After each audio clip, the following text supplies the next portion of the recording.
Eritrea waa dal ku yaala baxsinta Afrika. Dalkaasi waxaa hore uga tirsanaan jiray dowladda federaalka Itoobiya. Dalka Eritrea waa dal sabool ah, dagaalo xun dhex maray Itoobiya iyo Eritrea. Joogitaanka Itoobiya kadib markii ay qabsatay Soomaaliya 2006.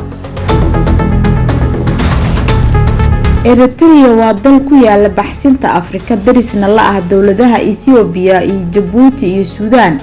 Eritrea waa dal ku yaala bariga Afrika, gaar ahaan badda cas ilaa gacanka cadmeed aaga loo yaqaano Baabul Mandab. Federaalka Itoobiya wuxuuna ka go'ay sanadku markuu ahaa 1991.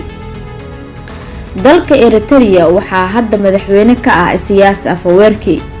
Dalkaasi wuxuu xuduud la wadaagaa wadamada Djibouti dhinaca koonfur bari, Itoobiya dhinaca koonfurta, Suudaan iyo badda cas. Dalka Eritrea waa dal sabool ah 9.8% iyadoo markaasi dagaalo xun dhex maray Itoobiya iyo Eritrea oo halkaasi ay ku dhinteen dad aad u badan. Siyaasadda Eritrea waa mid ku dhisan hab nabadeed, taasoo ah dad jacayl midnimada Soomaaliya walow lagu eedeeyay inay taageeri jirtay kooxihii ka horjeeday. Joogitaanka Itoobiya kadib markii ay qabsatay Soomaaliya 2006 waxaa la sheegay inay joogeen ciidamo Eritrea u dhashay oo gaaraya 2,000 oo askari, inkastoo ay beenowday markii dambe.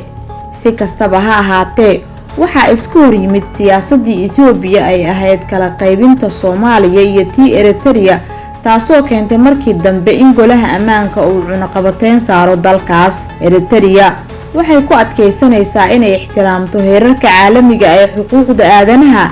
Hay-adaha waaweyn ee xuquuqda aadanaha ayaa cambaareeyay ku tumashada xuquuqda aasaasiga, waxayna sii wadaan in ay ku booriyaan Eritrea inay saxdo xaaladaas.